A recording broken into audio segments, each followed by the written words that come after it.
Hello, White Sox fans, and welcome to another edition of the Future Sox podcast, part of the Just Baseball Media Network. My name is Ian Eskridge. Joining me, as always, Mr. James Fox.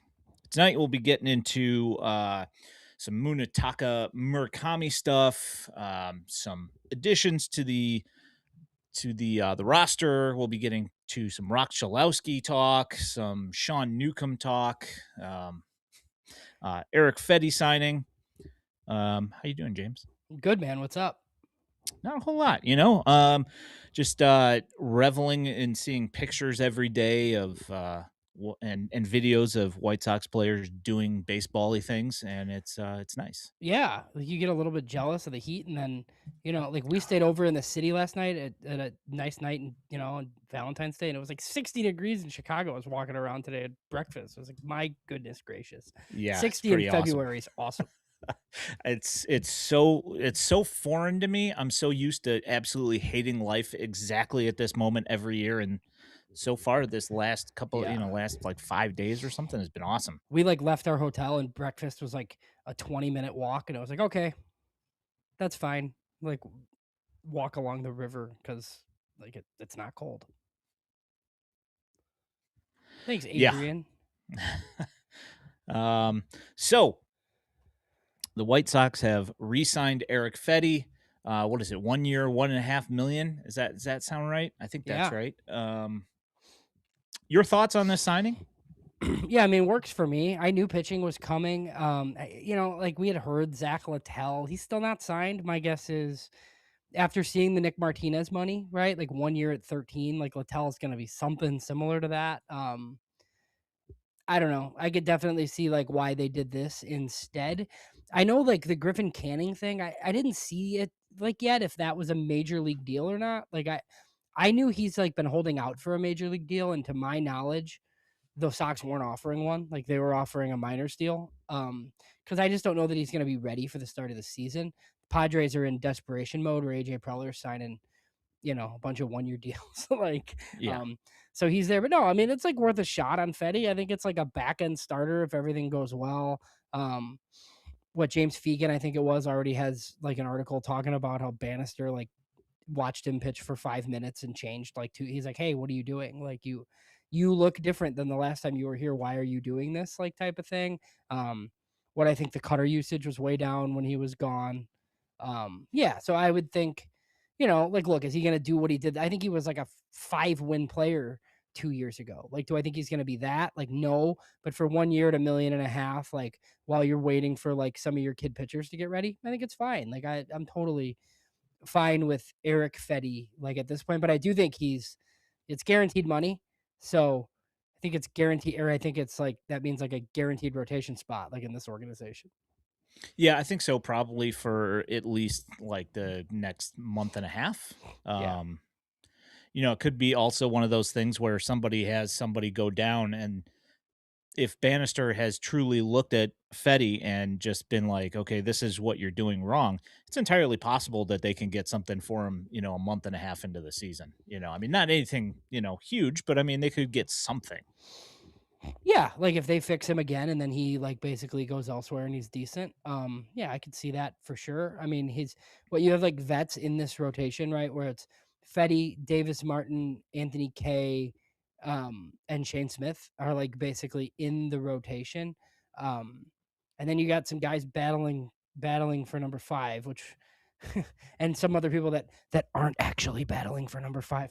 We'll get to that later. But yeah, no, I was, I had heard Littell and kind of mentioned it, right? And then all of a sudden they signed Fetty, and I'm like, okay, well, that's the move. Like, because they're not just like signing Eric Fetty to like put him in the bullpen or something. So, yeah, in the rotation, they got a full rotation.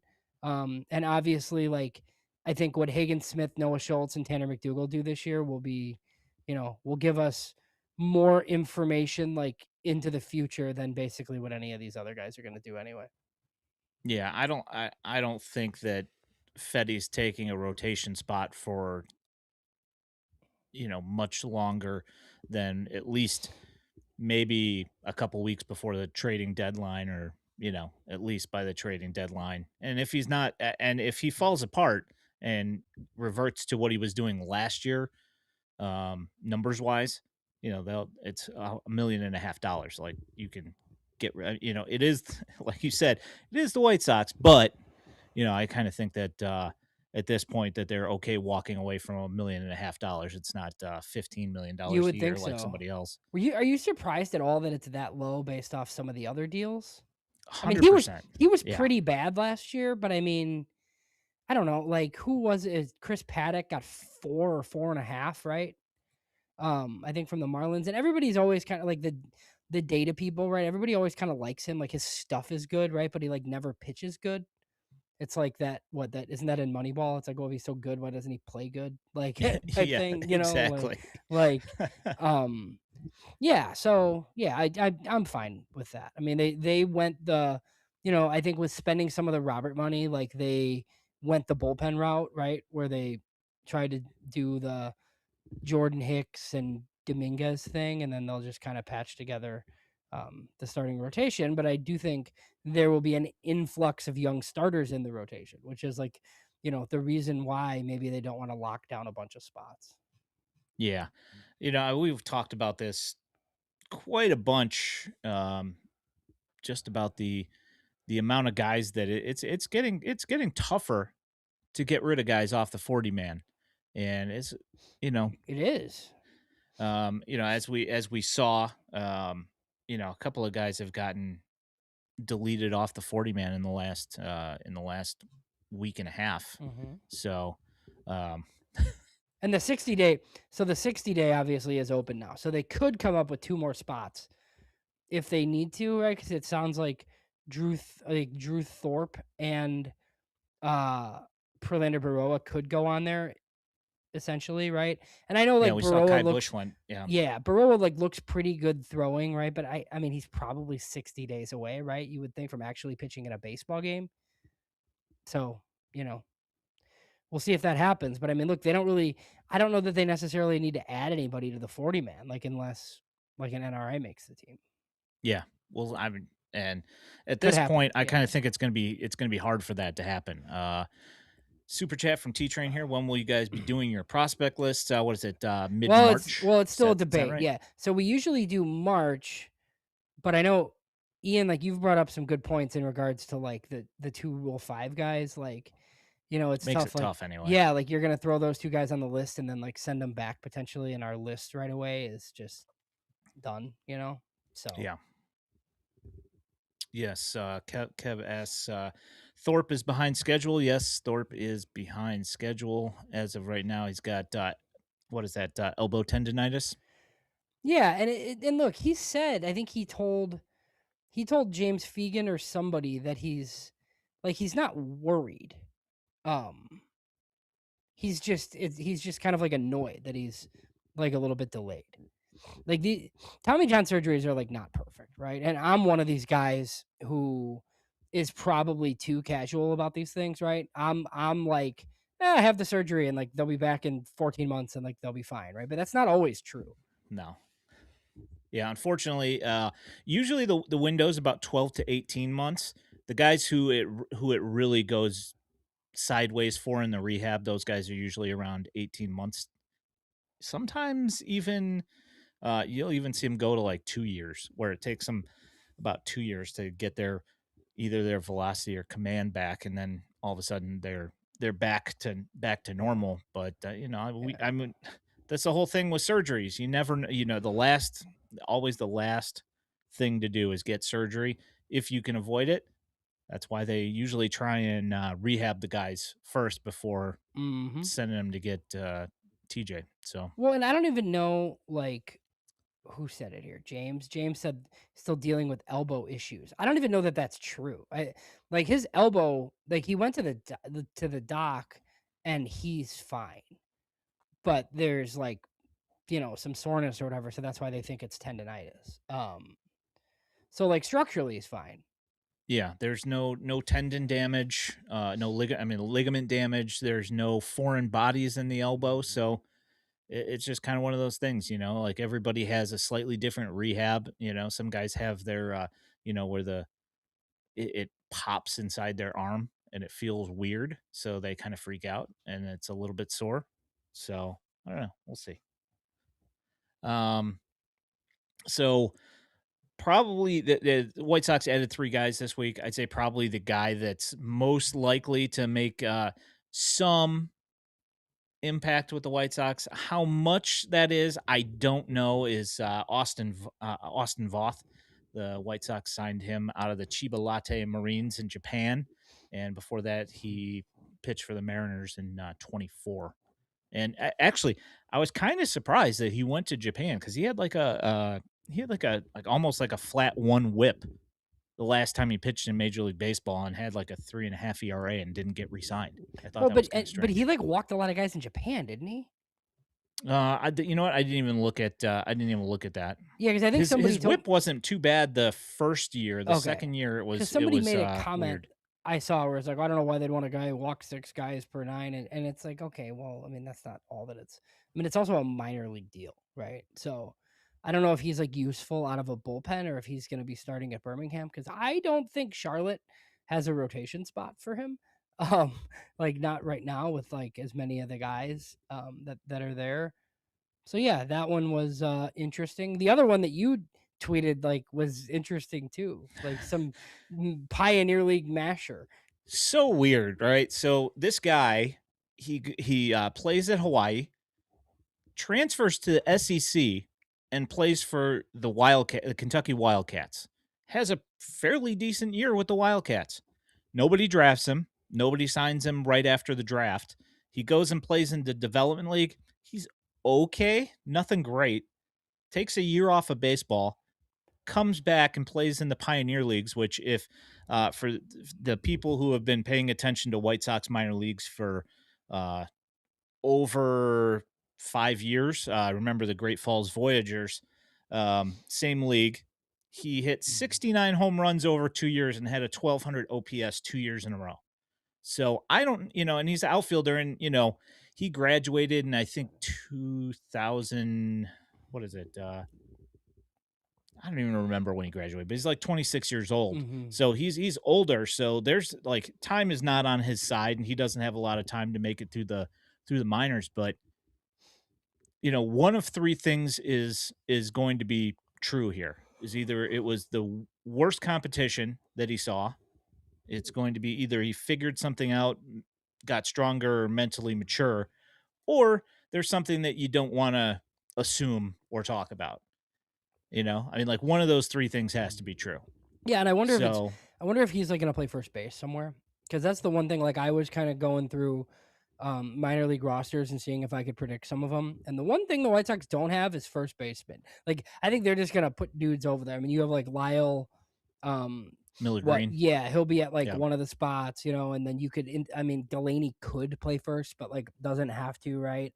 Elgo's hurt, so that's just like one area where they could be signing indie ball mashers to play first base. This is a, a Kind fairly of, decent yeah. possibility that is a Derek Showman signing. Yeah, he might It's know possible. someone, right? Because he was in the Frontier League, right? Yeah, Showman yeah. was, So I mean, yeah. it's all both of those are MLB adjacent leagues, but not affiliated. So um, yeah. And then the other one is Josh Bro, which super awesome name. Got drafted by the Yankees, and Oh, so he he's must. So he must be awesome. he's the best catcher. And if he was international, it was possible that he's the best international signing to ever Ever. be an international signing. Yeah, Mm-hmm. but he's pretty much just minor league depth, is my guess. Doesn't really hit, and his defense is pretty good. Um, yeah, I don't know. Yeah. So I mean, Birmingham, the catcher situation's a little bit, like I think we'll have Michael Turner in triple. And then the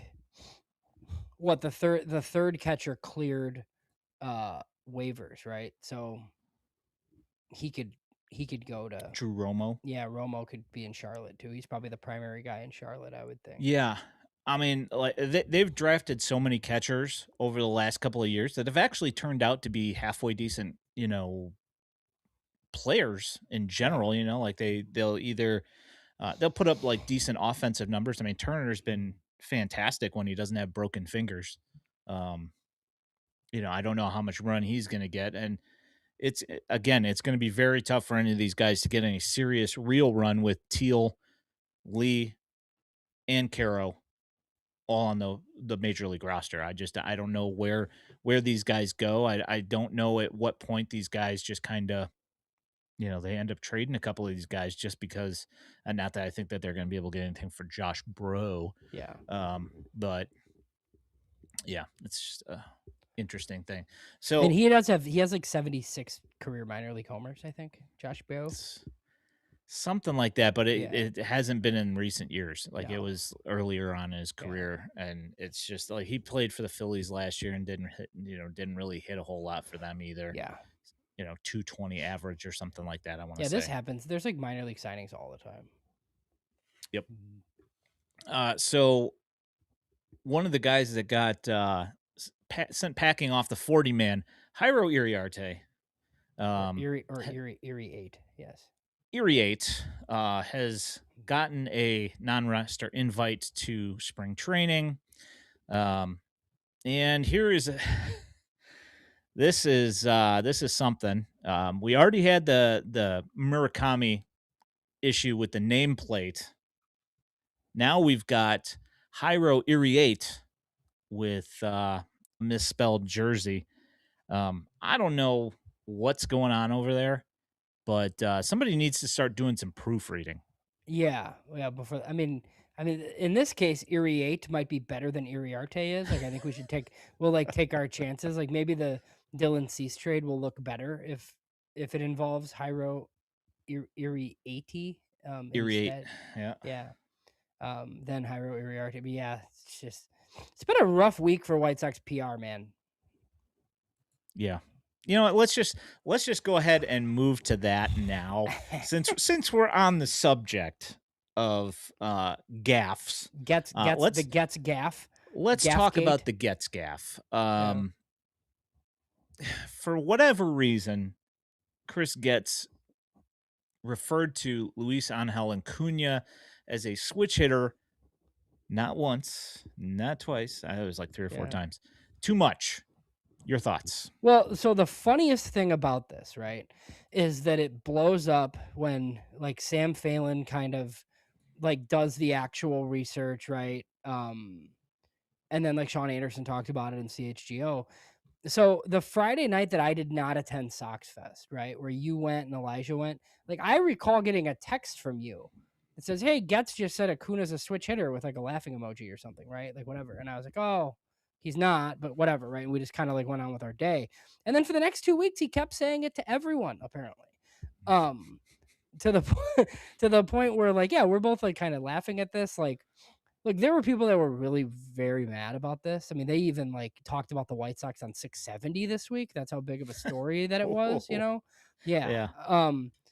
I mean, look, it's not great, obviously. Like, I don't think this is a scenario where like it's Ken Williams traded for the wrong person or like Tony La Russa traded for the wrong Basabe brother. Like, I'm pretty sure Chris Getz like knows who Luis Angel Acuna is, and that's the guy he wanted for whatever reason, right?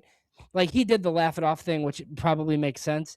My theory from jump, as I told you, like I think they were also talking about Ronnie Mauricio in trade talks, and that he just like conflated the two somehow and was like kept saying switch hitter, and like it's still not fine. Like the general manager of the team like should not be doing this, and I understand like it's just like more red meat for all the people that are convinced that Chris Getz has no idea what he's doing and he should have never got the job. So like that's fine. Like he has to probably own that. But I mean like I don't know how the PR staff lets him do this 5 times or 4 times or whatever it was without like somebody saying something to him. The White Sox beat also like didn't catch this. Now it's more Getz's fault than any of those people, right? But like the story is just like kind of wild.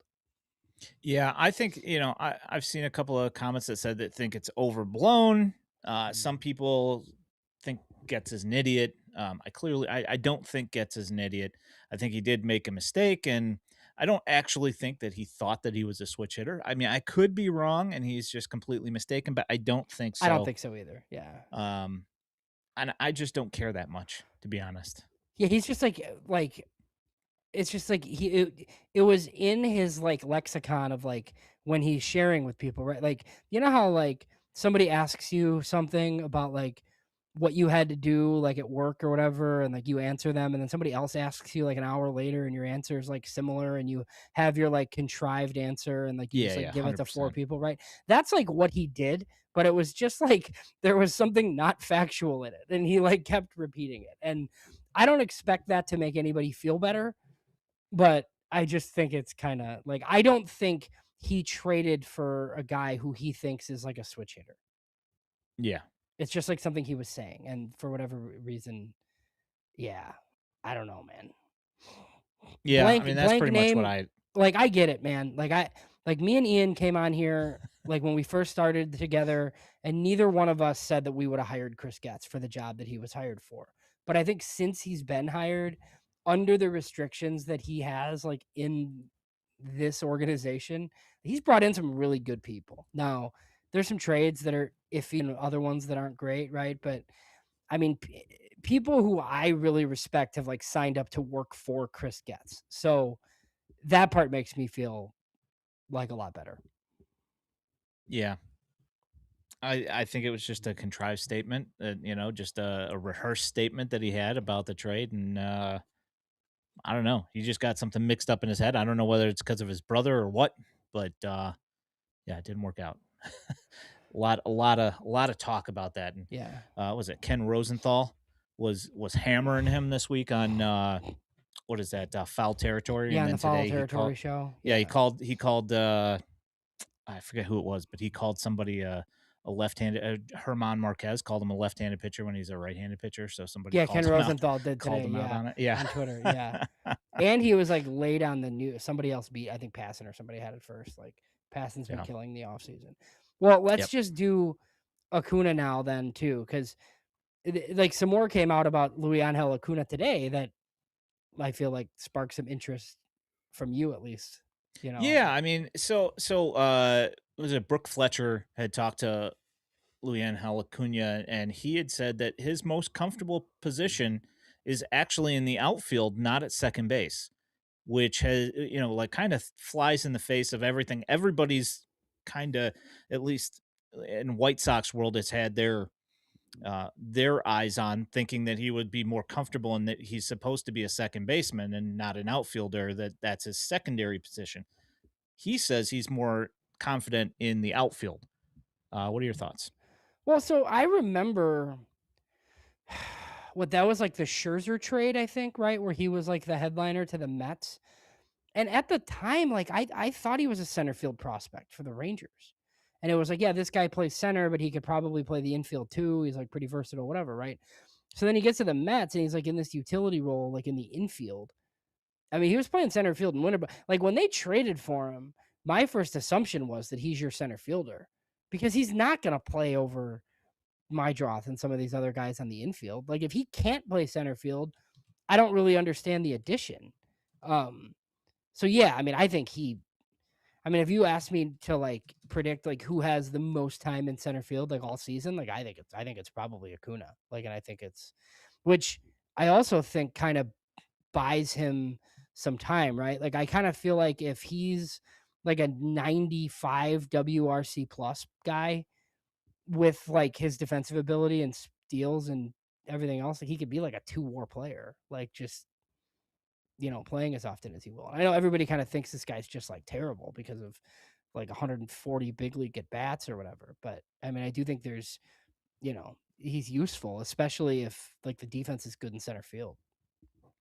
Yeah, the power was there at one point. It did look like he had a bunch of power when he was a prospect, and then it just kind of disappeared.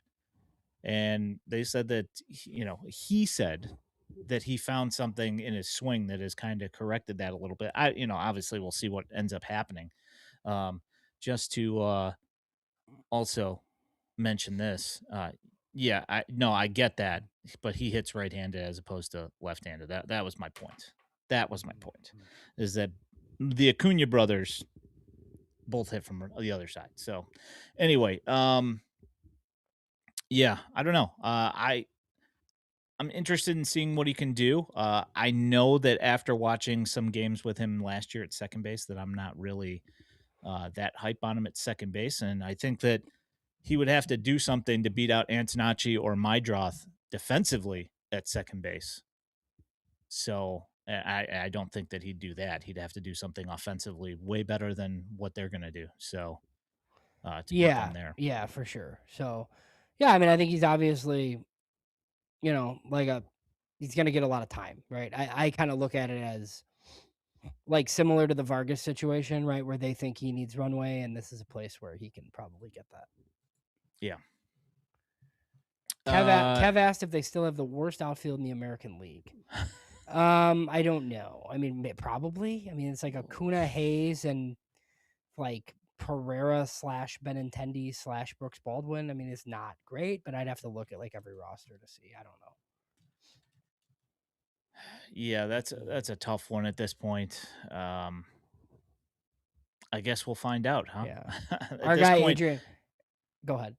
no. I mean, oh yeah, I kind of figure, that maybe they've done enough to possibly get above the worst outfield in baseball, but we'll see. Maybe, yeah. So Adrian said Acuna should come up lefty for his first spring training at bat. That would be Yes. that would be outstanding. Yeah, there you go. So Munitaka Murakami, he's been all over the place. He came to spring training early to work with the team, and he's looked pretty good.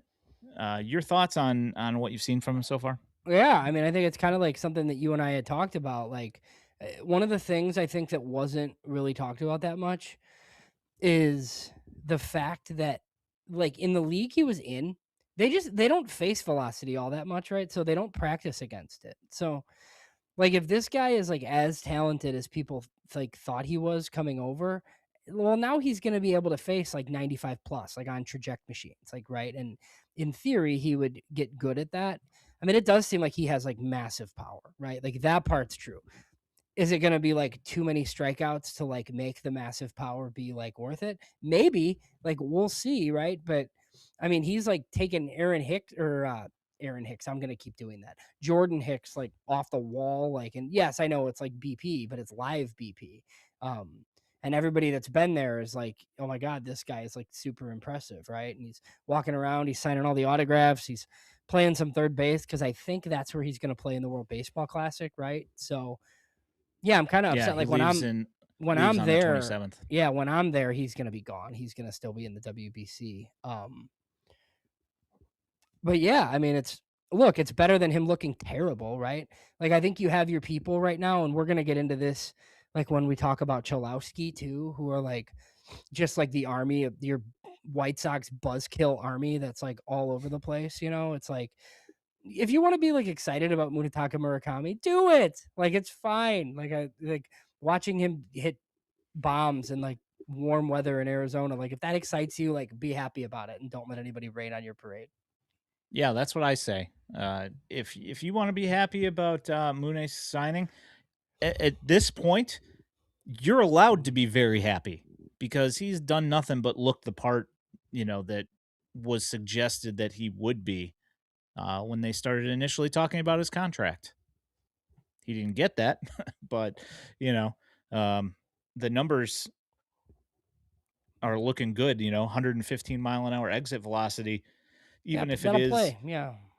Yeah, even if that is just in spring training, like he's barreling the baseball, and that's what's important. So Well, this is what happens like in spring training. Like if he looked terrible, everybody would be like, oh my God, this guy looks terrible. It's a terrible signing. And if he looked good, it's just spring training. So, that is the playbook for sure. Um, as mentioned here in the comments, though, hearing what Colson has to say about watching him hit, mm-hmm. that's encouraging. Yeah, like at least it's when dudes think he's a dude, yeah, that's good. yeah, absolutely. It's nice seeing Shingo Takatsu come down to spring training today Yeah, he's as in the well. media now. Yeah, no longer a manager, but Hey, So will he even get into a spring game until he's done? Do games start before he leaves? yeah, he gets like I think 2 or He'll 3 get a games few. before he's Yeah. gone. Yeah. Yeah. And then they're supposed to be good, right? Like, you're going to have to be like the WBC guy probably on the show, or we'll have somebody come on and talk about it. Cause I don't know. But like Japan's really good, right? They're like one of them and the US and Dominican Republic, I would think. Pretty Yeah. good. Yeah. Yeah. So he'll be Well, playing a they while. won last time, So in so theory, he'll be playing for a while. yeah. Yeah, they beat the US last year. So, Yeah, I remember that. I remember that yeah. what it was Otani against Trout. That was cool. Yep. Um Uncle Ted says Mickey Moniak. Hard pass, Uncle Where Ted. is he a free Hard agent pass. still? I think so, yeah. I mean, he's been given all of the chances. Yeah. And still hasn't Yeah, there's managed like to no position players really out there still. So like I had a tweet about Talkman and everybody's kind of like, "Oh, are you hearing something?" I'm like, no, I'm not hearing anything, right? But so what I will say is like I don't see like how Mike Talkman really fits right now. But I also know that like he didn't want to be traded, right? Because he has like a young family and lives in Palatine and he didn't want to move, like whatever, right? And he's not signed right now. And he's good enough to be signed right now to do something for someone. So I just think it's awkward. Like at the winter meetings, Will Venable made some comment about how, like, oh, he's not with us right now, right? And like obviously they didn't sign him, whatever. But then even last week when Getz met the media, the scrum was like super weird because it talked about how he made some comment about how Austin Slater and Michael Taylor and Talkman are gone, and he's like, well, right now, like, so they keep like hedging and saying like weird things, like they won't close the door on it potentially, which makes me wonder if he has like an outstanding like minor league deal like on the table like whenever he wants to take it or something, and he's like trying to get like a better deal instead, right? So Yeah, I that's don't know. entirely Like, possible. where would he play? Like, can you fit him onto this? The team's better with him on the roster, but like, would they do that to like take playing time away from some of their younger Yeah, guys? are the win I don't know. I just don't Yeah. know. Are the wins that important to you that you're gonna take time away from them? Right. I mean, like, if you told me like you could launch Andrew Benintendi like somewhere, and then like Talkman was your left fielder, like great. I would do that in a heart. I'd be fine with that because like I think Talkman could hit again. I mean, like Talkman can give you a 110 WRC plus again, Yeah. like on both sides, and like that's beneficial. I just don't know where he's gonna go. I don't know that he wants to move. I don't know if there's a big league deal on the table. His legs last year like gave out on him, and he was like, he just like couldn't run at all. Yeah. But I think he's a professional hitter that can help somebody. Yeah, it looked like the back of his legs were gonna fall off every time he ran. Yeah. It's unfortunate. So Adrian says Conforto's still on the table? Yeesh, I I don't hope think not. so. Like, I just like don't really know what he does. I mean, he's like an interesting buy low because of like some swing data, but like not here. Like, just no, it doesn't really make any sense. Yeah. So Jamie asked, what is Curtis Mead's role? That's a tough one. Well, I mean, if you come up with the 13 on the roster, is he one of the 13? I think he might Hmm. be if you don't take. Like, is he the backup at first, or is Vargas the backup at first? Like he's out of options. Um, like I think there's a role for Sosa, right? Like be in the I'd lineup against I'd rather have lefties. Sosa than Mead But Mead, personally. I just don't really know like what he does for you right now because they just have like similar guys, especially when you have like a Brooks Baldwin in theory who could start in the outfield but back up in the infield. Um, I don't know. I mean, the thing that's interesting is like your starting second baseman is probably your backup shortstop, right? In Yeah, my I draw. mean, in theory, it should be, I guess. But Mead can't play shortstop either. So it's not like that helps No. him, right? Like there's Yeah. not another like shortstop on the roster unless like Tanner Murray makes it. So yeah, I mean, we'll get into this stuff in like future These all sound like weeks, you know. these guys all sound like they'll be wearing this hat at some point They this year. do. They're a bunch of Charlotte Knights, man. Yeah. I want to retort to this. I would 100%, Kevin. I would rather have a healthy Brian Ramos any day of the week over Curtis Mead. Personally, Yeah. I think there's just Yeah. a ton more upside with Ramos's bat. So that's Combat Wombat. Adrian brought up that Acuna obviously could also play in the infield as well. So yeah, like you're gonna He could play have second some base. versatility, right? Like you could shift a Pereira to center and move Acuna to the infield if you need to. Yeah, it's a good point. Yeah, and Brooks Baldwin also. That guy can play anywhere really, Yeah. except for pitch and catch. So Jeremy asked 200 homers. 200 might be steep. I thought about this. I think they can get to like 160 in the big. It kind of depends on how many Colson and Murakami hit. yeah, that's that. It's 100% dependent on that. I think. Like, can they hit 70 combined? Yeah, I hope so. If they, this is what I keep on saying. If they are who we think they are, Yeah. Dennis Green, then I think that yes, they could get to 200. And then if you can get 20 out of the catching position, like I mean, you're not getting to 200, but I think you could get to 150 or 160 probably. Yeah. Let's see. Is Ramos still a Cardinal? Yes, as far as I know. I think so. Yeah, they they have no him. reason to not give him some run and see if they can unearth something. That's going to be probably one of the worst teams in baseball, I think. Yeah, and no Arenado anymore, so they should 100% be able to give him some ABs and put him on that 26-man roster, in my opinion. Yeah. Vince asks, can we win 75 games, or am I being absolutely wasted on optimism? No, they can win 75 games. I don't know that they will win 75 games. But yeah, again, like 75 and 87, they can. Yeah, that's not crazy. I think it's 100% dependent on the same 200 home run mark. If Colson and Mune can do what we think they can, then yes, I think they can. Right, that, and then you have to like win the one run, like when you have 1-run leads in like the 7th on, right, and you're going with, I know you can't do this right now, and like if you can consistently go to Grant Taylor and Dominguez, with leads, like I think you might be okay. Yeah, I think so. Yeah, if that bullpen can actually hold a lead, maybe double digits amount of times this year, you have a possible to do that. Yes, Doug, Lucas Giolito is still available, and John Heyman was tweeting about it today. John Heyman tweeting about a non-Scott Boras client today. That's how you know it's getting late in the offseason. Did he happen to say if there was any rumors about where he was going to end up? No, but he said that he was like at Cressy and like looks good basically, and then cited like his second half stats that were awesome. I don't know. Yeah. Usually when this happens, like guys are deciding between a couple of different teams. Yeah. I think the thing that who makes sense for him, Atlanta. Yeah. After they just especially now that they got Waldrop just went down. And they lost Schwellenbach too, right? Yeah, I don't.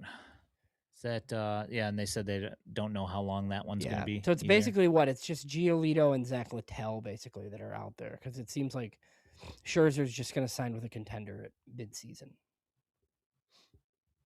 Yeah. Well, yeah, that one makes sense. I just in general, it seems like those guys that sign late in the year kind of always flounder as the year goes on, and I don't feel like they reach their potential. But then again, he doesn't want to, have to sit through spring training and play meaningless games and then pitch in April in the cold and all that stuff. I get that. That makes sense. Yeah, and he's like really old and like was okay still last year. Like they started him in playoff games. Max Scherzer. Kev asks if Gio would go back to Kelly. Yeah, I'd say he probably would go back to Kelly, but the Angels don't want him back. I would assume after that playoff run. No, and then the Dodgers.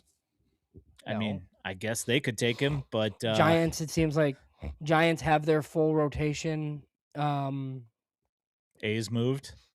Yeah, like They're I don't no know. longer in California. Yeah, it doesn't really seem like California is like in the cards for Lucas Giolito. Gio to Yankees. So I did read something today that about halfway through the year last year, he changed his He release did. point by like Yeah, he 4 did. degrees or something like Hmm. that, and it like completely changed everything. Yeah, it helped apparently. It's cool. How about Houston with Ethan Katz? Yeah, that 100% fits. If You they'd know, spend the like that. money. I mean, they Yeah. lost Framber. Well, it sounds like they're like not done. They're making a couple of more deal. Like they made a trade yesterday, a kind of Yeah. a weird one that Yeah. Sanchez. It was the guy they got from the Marlins, right? The lefty. He's gonna replace Santander, and then they got Joey Loperfido back. Loperfido. But yeah, like they've been rumored to be like trading one of their infielders, probably Isaac Paredes. It seems like. Yeah. When I saw that trade and they got Loperfido back, I was like, why are they Well, they doing that? basically just wanted to dump the money, it seems like, because Yeah. then now they're gonna trade Isaac Paredes somewhere and dump more money. I mean, Isaac Paredes is a good player, but he's like very ballpark dependent.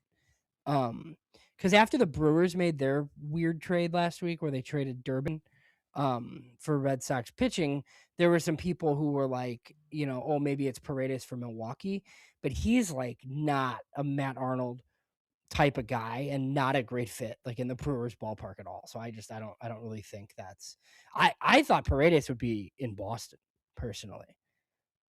Because like he would just like launch balls over the monster. That's why he's like such a good fit in Houston, and he was a terrible fit at Wrigley Field. Because for righties, it just didn't play. Yeah, and I mean in Boston you can also poke it right down the right field line, and it's a short there as well, so shortish anyway. With that little short wall and all that stuff. Um, Miner asks what happened to the Wolco hype. I don't think that there's necessarily less Wolco hype. I think that, from a lot of people, there's probably less hype. But the thing is that he's working through some stuff, and the barrel rate wasn't as good last year as it was the year before that. However, the strikeout rate went way down, and I felt like he commanded the strike zone a lot better. So, what he keeps saying, and what the White Sox say, and what I also believe is it's um, process over results at this point, is that he needed to fix that, and the only way he was going to fix that was by working specifically on that. So let's hope that the other stuff comes back while he's keeping his mastery of the zone intact. Uncle Ted, I need to know like who's the pimple faced righty hack is what I need to know. Is that Billy Carlson? What? For Andrew Fisher. He thinks Andrew Fisher is this year's Nick Kurtz and the Okay. Brewers' next monster because he hits left-handed. Yeah, I'm guessing that's a Billy Carlson, but okay. Yeah, that's fine. So Vince brings this up. He says, "Are you guys stunned as I was that Framber got 40 million a year No, with not on a short term. with Scooble though only having this year?" I was kind of surprised. I kind of figured that they would take that money and put that towards him. The two-time Put it Cy towards Young who? winner. Scooble? Yeah. Yeah, but his is 40 times 10, Yeah. which is fine. I mean, like, yeah, if you want to do that. I think this gives them a chance, to just slide Framber into the rotation then next year, like because I do think like the Tigers are going to be a little bit scary, like by midseason. Like we'll try to do some division previews. I think the Tigers are now clearly the best team in the Central. And I hate that I love the Tigers prospects as much as I do. Like I love Max Clark. McGonigal too. And That McGonagall's dude's so yeah, like they're he's both going to good. be in the big leagues this year. Stinking Bryce Rayner. Yeah, Although well, he's also good though. But yes, he like is. he's like Yeah. further away. Yeah. So yeah, I think the Tigers are like a little bit scary. 100%. All right. So Roch Chilowski. Yeah, there were some draft questions in here. There's like a lot going on here, right? I think we're getting a surge from Justin LeBron again in 3 days. Like with Alabama, he's already got two. But like Justin LeBron's fun, man. Like he's like super athletic shortstop from Bama. There are some swing and miss issues and plate discipline stuff. Like he did this last year. Like last year at this time, he looked like the 2026 number 1 overall pick. And then he got into SEC play and wasn't great. So like LeBron's a top 5 pick. He will be. I don't know. I think he would have to be godly, and Rock would have to take a really big step back for this to like not. I don't know. I'm probably like the wrong guy to ask on this because I feel like I know too much, like without giving like stuff. I kind of feel like I have a good grasp on how much the White Sox like Roch Chilowski, and it's like influencing like because obviously, right? I think it's baked in that we all know that like the season hasn't been played yet, and like something could happen, right? Or somebody could be awesome, and like the White Sox have to take the best guy. I just like for that to not be Roch Chilowski right now. I just don't really see it, honestly. And I know we've even like we had some debates like in our group chat, right? Just about like you go on White Sox Twitter and like you don't have Roch Chilowski highlights up on the FutureSox yet, right? But I mean, like they're all over the internet. Like everybody's like following this because of course they are, right? Like again, like we were talking about how being excited for Munitaka Murakami, right? If you want to be excited for Roch Chilowski, get excited for Roch Chilowski. When we sat here and we had like a draft lottery live show, right? Yes, we were excited about the number 1 pick. Ian and I would always be excited about the number 1 pick. But the excitement is because there's a guy like this in this class. Like that's the thing that makes it so exciting. So right now being like, hey, you think they should like take somebody else to save money? Like, no, I don't. I think they should like take the aircraft carrier that's like a potential franchise changer is what I think they should do. Yeah, and I don't think anybody should be discouraged and not be excited if Rock is their guy. Pick your guy and roll with him. It's all good, you know? You're allowed to be excited about having the number 1 pick. That's the great thing about us having the pick this year is that we get to be excited. And the possibilities are endless, but probably predictable. Jamie asked, could you sign LeBron for $8 million to be the first pick? Probably not. Because I don't think so. Like if he's going second, like he's gonna get a lot. But also like it's just that's what you do in a draft like last year's draft, right? Like, okay, our model really likes this 17-year-old, so we're gonna take him and we're gonna spread money throughout. When there's a Roch Chilowski in the draft, you just take him. Like it doesn't have to be like this difficult of a decision, right? And baseball tossed asked us like how about the money situation. Like there really is no money situation. Like the Sox bonus pool or the bonus slot at number 1 is going to be like over 11 million. It's going to be like 11.3 probably. We don't know yet. Bonus pools aren't out. The most anybody's ever gotten is 9.3. If you were to give him full slot at 1, it would be $2 million more than anyone's ever got. Yeah, like that's not happening. It's just not, right? So even like Ben Badler, we'll get to him in a minute. Like Ben Badler was on our show and he made some innocuous comment about like, oh, I don't think like Rock is taking an under slot deal.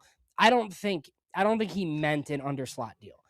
I think he meant he's not taking a deal under like the record, right? Like this will be a record breaking deal.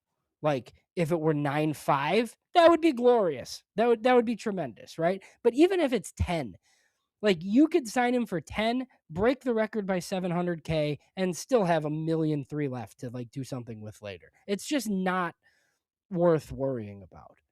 Because in a worst case scenario, right, where you don't have a deal and the draft starts and you take Roch Chilowski and you have $10 million budgeted for him and you offer him $10 million, you'll see all these things about like, oh, he's not going to take it. And this, like, he's not going back to UCLA.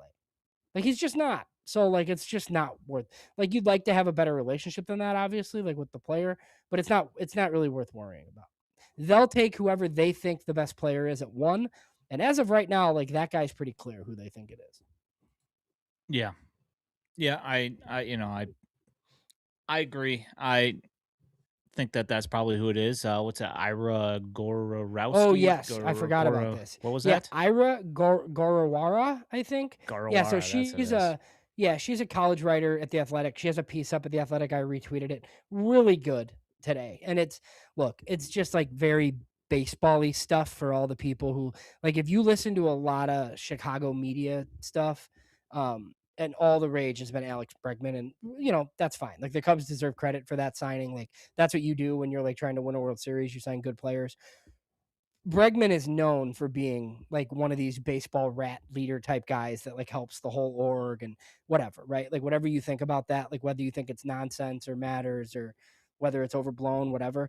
Seems like Rock is that dude, but like in college, right? He's like calling players meetings and like making sure everybody has like all the data that they need, and he like knows game plans and tells other teammates like before the coaches, and like he's just this, like he's the son of a longtime scout, and his mother's like referenced a ton in this, like he just, he yeah, like this is like a dude, and I just think it's like a potential franchise changing player, which is why it was so exciting when they got the number one pick. I feel the same way that is the case, but we have had conversations in the Future Sox chat. Scott says no way Getz can risk not choosing Rock, and this has been one of the things that we have especially been talking about. Um, that the White Sox fan base somehow is going to pigeonhole the front office into having to take Rock as if if even if they think that that's not the right pick. Yeah. What are your thoughts on that? I don't agree. I mean, if they think somebody else is better, I think they'll take him. I just think people are I guess like undersell is it underselling? I don't know. I feel like Chris Getz right now. I don't know. I don't know what to say. But just like what would have to happen for this guy not to go one? A And lot. like it's a really good class. Like it is. Like if I had the second or third pick and like I was choosing between Grady Emerson or Justin LeBron, I'd be pretty excited. Yeah. I would be like that. Like that's also like a really good player, but they're not this player. Like this is just like I tweeted something that like you see the comps to Dansby Swanson and to Troy Tulowitzki, and it's like a shortstop thing, right? I've said like I think it's Alex Bregman, but if Alex Bregman could also like play plus defense at short, which is like a really really good player, like. And I think Ian, I think you brought this up first, like when we talked about, like, I love high school players, right? Like I come on here every year and we do the draft thing and you listen to me talk about high school players, like, right. And it's like Grady Emerson's ceiling has to be so high for you to not take Roch Chilowski, hike him to Birmingham this year and have him be part of your plans like by mid-season 2027, right? Where he's like coming up and trying to like lead a team of young players like as like a first year guy. This is just like the type of guy that he is. I just like in order to pass on that is crazy. And something else that you basically alluded to with this, like if you take Roch Chilowski and he's just pretty good, nobody's gonna hammer you for that, right? If you take somebody else and And that guy's not awesome, yeah. like Yep. you're fired. Like fired. The fan you have completely lost the fan base if you choose somebody else that's not Rock and somebody deems it as trying to be cute. You're going to get hammered for the rest of basically the rest of your natural born life. You're not going to hear the end of it if he's good. No, yeah. I mean, and like I think he's also like a pretty high floor, right? So Ben Badler was just on with us and said that he'd be a top 15 prospect in baseball immediately. I It's mean, that's insane. not that's You not can't always give the that's yeah. not always the case. Like with the top pick, it's just No. not, right? Yeah. And one of the other things that and like Elijah has kind of mentioned this a little bit too. Like, I get it, right? Like it's a little bit rare for like the number one guy in the class to go number one, right? To run like from the start to the finish, right? Like it's like, oh, somebody always over, but like guys aren't usually as good as this guy is. That's the Yep. difference, right? Like these guys sign out of high school. That's like the biggest thing for me is like Roch Chilowski's like don't usually go to college. They just don't. Nope. Like this Yeah, is the White Sox said that they wanted to take him out of high school, but they couldn't afford him. right. Well, So, that's I mean that was like the Jacob Gonzalez draft. So I mean you could have just taken him at 15. But yes, correct. yeah. They probably would have been better off. I didn't say that, but yeah. Yeah. Kev, keep that to yourself, pal. So your thoughts on Ben Badler? I mean, we already talked about the Rock thing, but any other takeaways from the appearance by Ben earlier this week? No, I mean I think like we didn't go like super international heavy because the class isn't that interesting. I mean, I like that he kind of talked about the pitchers. It seems like Roderick Ramirez could really pop. Like he said that he was one of the best pitchers in the international market, not just with the Sox, right? So that was cool. I mean, it does seem like they're on the right track as far as like fixing that side of the operation, but it just takes forever, right? Like it takes a really long time. Uh, I think more positivity about Caleb Bonham was good, obviously. And then Ben Badler is like one of the biggest like Billy Carlson guys there is, right? So there's like I think Bonham was divisive and now not so much. Billy Carlson's really divisive, right? And he's just gonna have to go out and hit and prove it, right? And then he won't be as divisive because he's like an 80 grade defender at shortstop, right? But he's got to go hit and prove it. So yeah, I think those were my main takeaways. Ben is he's always gracious with his time and joins us. So I hope everybody enjoyed that. It was a little bit of a bonus episode. Yeah, awesome guy. So the last thing that we have here is something that you have some thoughts on. Shawn Nukem. Go ahead and take that. Yeah, I can't believe like Shawn Newcomb's a topic for us, but like I've seen it on Twitter, I've seen it in group chats, so like when Shawn Newcomb was signed, right? It was like mentioned that the White Sox were going to give him an opportunity to start. But he's been great in the bullpen. Like he really has been, right? And he's been a bad starter like since like 2017. It just like hasn't really worked out for him, right? So like the White Sox signed an Eric Fedde. Well, back it up.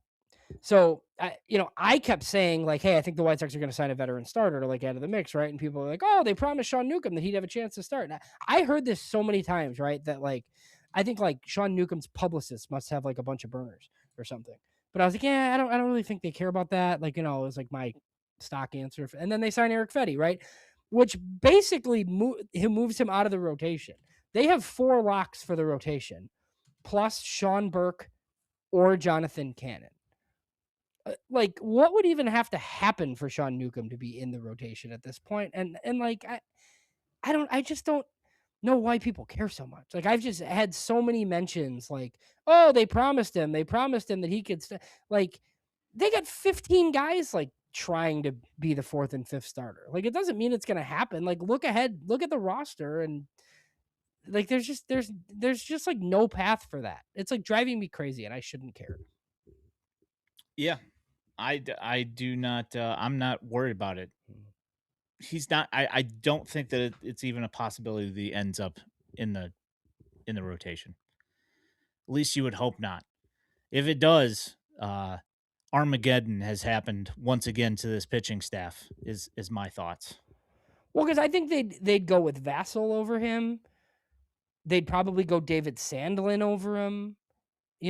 Like I don't know that they would do Tanner like from the start, right? But like there's other options like before you have to do that. And honestly, like it's a really good signing as a reliever. Like if he's in the mix with Dominguez and you could potentially turn Hicks around and you add Leisure and Grant Taylor to that, like the bullpen could be pretty good. So yes, I think like they'll get their money's worth from Shawn Newcomb, but I don't think it's going to be as a starting pitcher. Yeah, Southside Jeff says only start would be as opener. Okay, that 100% great. could And a happen. lefty and like a lefty lineup, right? And then you, like, I could even see them doing that and then using Jetix and Paez for like bulk. like, or Yeah. something like along those lines. But yeah, I mean, I kind of feel like Sean Burke's in the rotation. I think they're gonna give him like another chance to like see if he can pitch. And if that's the case, like the other four guys are in the rotation already. I think like Fetty, K have guaranteed money, and Davis Martin and Shane Smith are like at the top of this rotation. Blank name says here, Shawn Nukem, do you enjoy plane rides and staying in nice hotels, or are you a Motel 6 bus ride guy? Yeah. Yes. You got anything else crazy this week? I don't think so. Jamie just mentioned Pagoda projections. They said the Twins third, and he said what? Yeah, I agree. I don't really understand the Twins thing. I wouldn't be surprised if the Sox like overtook the Twins. I told Ian Yes, that this week. I think that is incorrect. I think the Twins are going to be booty cheeks, but we will see. Baseball asked Milwaukee for opening day. Probably Brandon Woodruff, right? I would imagine that's their opening day starter. That would make sense. Yeah, I think so.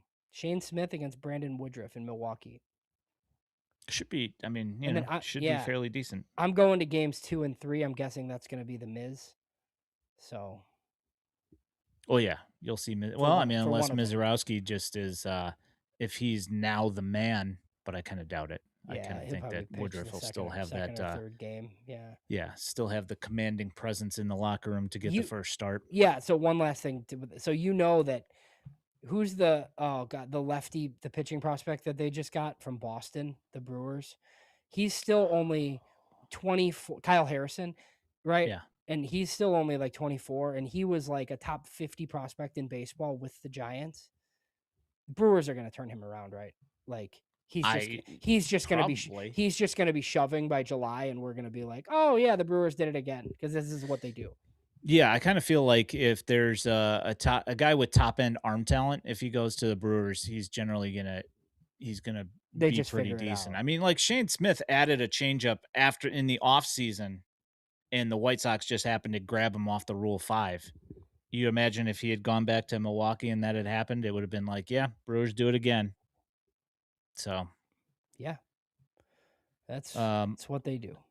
Yeah, I don't know if it's sold out or not, but for anybody that doesn't want to drive to Milwaukee, I know the 108's doing a bus trip up to. I think for the Sunday game, yeah. It's for Sunday, Sunday. So we're going in and staying over Saturday, and then going to the Saturday and Sunday games. So. Yep. And I'll tell you what, man, as like somebody in education who was like in the city this weekend, like President's Day for the win, baby. That's what I'm saying. So, yeah, no work tomorrow. Yep. Uncle Ted had said that he has said repeatedly that Hagen is going to be an all-star this year. Great. So we got to hold him to that, and I'm going to remind him every week about that.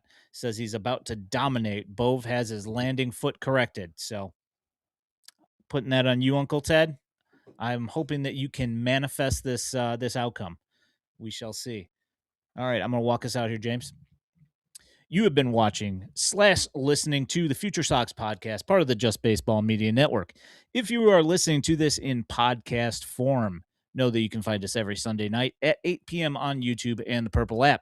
You can also find this podcast along with all of our written content at FutureSox.net. If you are looking for White Sox prospect highlights, you can find them on our X at FutureSox and now also here on our YouTube channel. If you love the content and want to support us here at FutureSox, there is a link to our Patreon in our channel description and at FutureSox.net. You can also toss up a super chat on our YouTube stream. Also, don't forget to like this stream and subscribe with notifications so you know when we're going live while helping us in the World Wide Web algorithms. My name is Ian Eskridge at Daily White Sox. He is James Fox at JamesFox917. We appreciate all of you guys. Thanks so much for hopping in the chat. The comments, awesome. We really appreciate you guys. Thanks for hanging out. You guys are the best, and we'll catch up with you next week. Have a good one.